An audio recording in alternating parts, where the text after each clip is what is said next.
Good morning, Epic Church. It is so good that you decided to tune in to us. We're really excited about winding down this series, the 40 days before Pentecost, after first fruits. And we've been looking at the appearances of Jesus. We've talked about why this was so important for Jesus to just hang around for 40 days after the resurrection. And we've seen how he appeared to Mary Magdalene in the garden. He appeared on the road to Emmaus, to his aunt and uncle. He appeared to the disciples, excluding Thomas, and then he appears to the disciples, including Thomas. He actually rebukes the disciples, and he tells them, "Blessed are those that believe that haven't seen me, because they saw him." That's why they believed. They saw him, but the blessing is on us because we have it, and yet we believe. He had breakfast with the disciples at the beach. He cooked breakfast for them. But now, 10 days before Pentecost, and Sunday, this is Pentecost. Today is Pentecost Sunday. And so it's important for us to realize the sending of the Holy Spirit, that God sends the Holy Spirit on the day of Pentecost. And this brings us to the book of Acts. Now, a little bit of trivia for you. At one point, the book of Acts and the Gospel of Luke was one document, was one complete document. And I'm not quite sure where it was separated, but I think it was a good thing for it to be separated because it gives us a little bit more of understanding the narratives and the separation from the Gospels and the beginning of the New Testament. The book of Acts is a fascinating historical narrative that tells the story of the early church and its growth from this tiny little group of 12 followers in Jerusalem to 2,000. I mean, think about this: 2,000 years later, starting from 12 people, 2,000 years into the future, 3.4 billion believers. Wow, that's pretty impressive. This worldwide movement, written by Luke, a physician and companion of the Apostle Paul. Acts provides a detailed account of the founding of the church, the bride of Christ. Christ was the second Adam. The church is the second Eve. And the church is born in the book of Acts. The spread of the gospel and the trials and persecutions faced by the early Christians.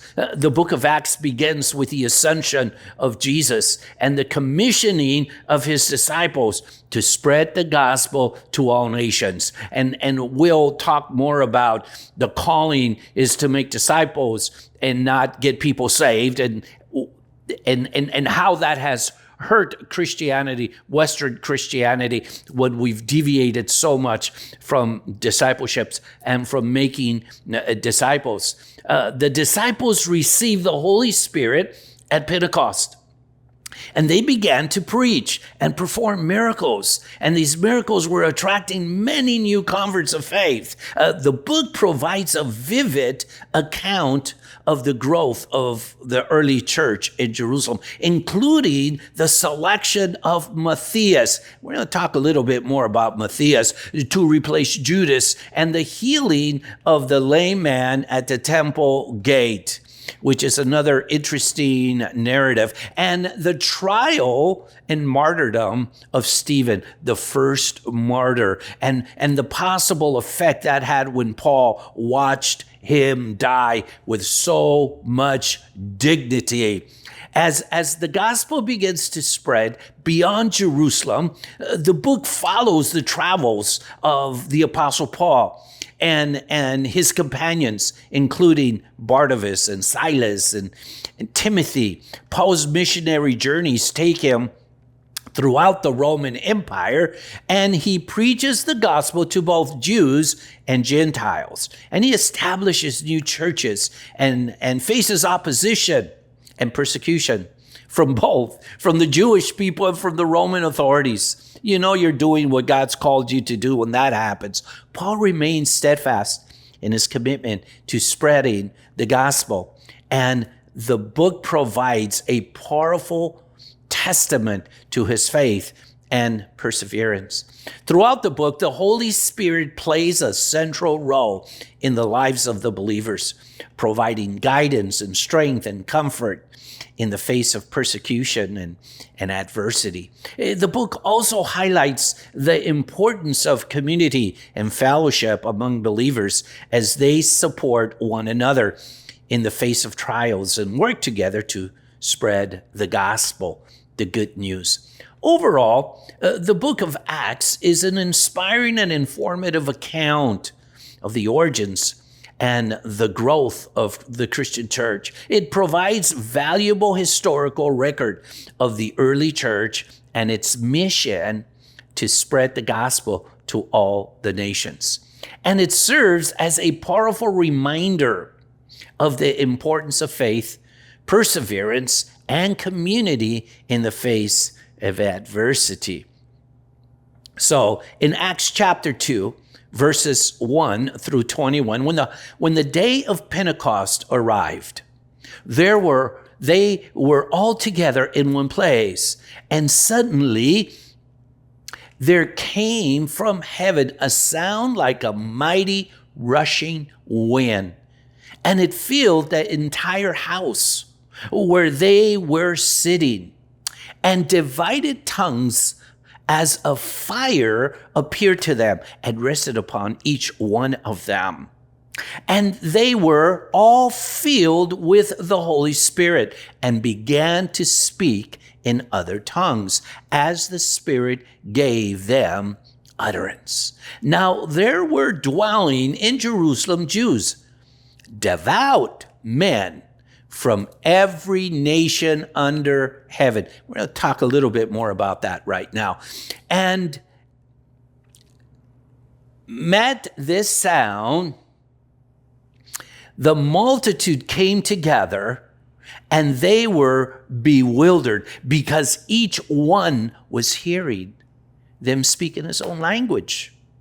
And they were amazed, and they were astonished, saying, "Are these not men from Galilee? Aren't they Galileans? And how is it that we hear each of us in his own native language?" Wow, that's powerful.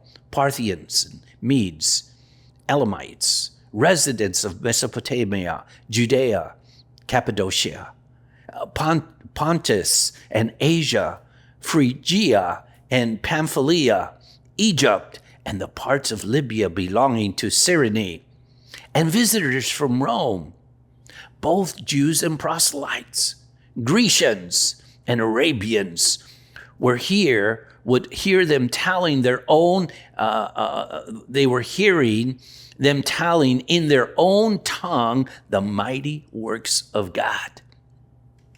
And they were amazed, and they were perplexed, saying to one another, "What does this mean?" But others, mocking, said, "These men are filled with new wine." Peter, once again the leader, takes the initiative. Verse 14 says, Peter, standing with the 11, lifted up his voice and addressed them. "Men of Judea, and all who dwell in Jerusalem, let this be known to you, and give ear to my words. For these people are not drunk, as you suppose, since it's third hour of the day. But this is what was uttered through the prophet Joel." So he quotes the prophet Joel. "And in the last days it shall be, God declares, that I will pour out my spirit on all flesh. And your sons and your daughters shall prophesy. And your young men shall see visions, and your old men shall dream dreams. even on my male servants and female servants. In those days I will pour out my Spirit, and they shall prophesy. And I will show wonders in the heavens above and signs on the earth below, blood and fire and vapor of smoke. The sun shall be turned to darkness, the moon to blood, before the day of the Lord comes, the great and magnificent day. And it shall come to pass that everyone who calls upon the name of the Lord shall be saved. Okay, let's unpack these verses a little bit. So they find themselves waiting, because that's what Jesus said. He said, I want you to wait until I send the Holy Spirit. Well, they're there waiting, but they really don't wait. They haven't received the Holy Spirit. And again, Peter takes the initiative and quotes Psalms, and he says, hey, listen, we need to get a replacement. We need to get a replacement for Judah. So let's pick someone from amongst us to replace Judah. Now, personally, I think Peter jumped the gun. I mean, old habits die hard. This is his personality. Because they were supposed to replace Judas, but my thought, had they just waited, the Apostle Paul would have been the replacement for Matthias. And you say, well, what do you base that on? Well, who's Matthias? We don't know anything about Matthias. We know a lot about Paul, but nothing about Matthias. So that's one thought. Another thought is when Joel talks about every nation. Well, he names there were people from Iran, from different provinces and different communities of Iran. There were people from Iraq. There were people from Turkey, 3 different communities from would have been Ephesus, Turkey today, different communities. There were people from Rome. There were people from Syria. There were people from Egypt there. But he says every nation. The word there is ethos, that ethnic, from every ethnic group, because certainly we know that, there weren't indigenous Indians from North America there. Certainly there doesn't seem to have been any Chinese people there. There were people from South or Central America there. So what was he referencing? Well, it's really interesting because there's 3 different interpretations to these verses from different scholars. One, of course, believes that all these things were already fulfilled, that they were fulfilled in that moment, in that day. That creates some problems, but nevertheless, these are well-meaning Christians. These are well-meaning scholars that believe that, and obviously we don't have the time to critique the reasons why they believe that, but there's a belief that these things already happened. There's another belief that these things haven't happened at all, and so that's it's all futuristic, and it's pointing to the future. And of course, there's problems with that as well. And then there's a third group of interpretation that believe that this was the beginning, and that these things started there in the book of Acts and will continue to develop and will continue to manifest prophetically into the future. Let me leave you with these thoughts. The Holy Spirit was poured out. And the Holy Spirit, first and foremost, Paul says that, or Jesus says, that ye will be witnesses unto me to all the world. That word witness in the Greek means martyr. And all of the disciples were martyred. with the exception of John. And it wasn't because they didn't try to kill him, but all the disciples were martyred. That's what that word means, martyred. You see, for 2,000 years, Jesus begun this revolution. And you can't have a revolution without martyrs. You can't have a revolution without a cause. And you say, well, what's the cause? For God so loved the world that he gave his only begotten son. That's the cause. And Jesus, first and foremost, was willing to lay his life down for this. I mean, you have to be willing. If you're a revolutionary, you have to be willing to die for the cause. And Jesus was more than willing. Well, I shouldn't say more than willing, but certainly he died for the cause. And that God so loved the world that he gave his only begotten son. So the Holy Spirit gives us the power to be witnesses. And certainly in the beginning of the church, there was a lot of martyrs, and there's a lot of martyrs now. I mean, when we don't hear that much about the martyrs that are taking place in India and Islamic countries, but there are a lot of Christians and pastors and families that are still being martyred. They're still witnessing for Jesus and being martyred. But you see, that's power. That is power. The word dunamis, is where we get the word dynamite from. This is an explosive power, but it goes beyond this dunamis to dynamo.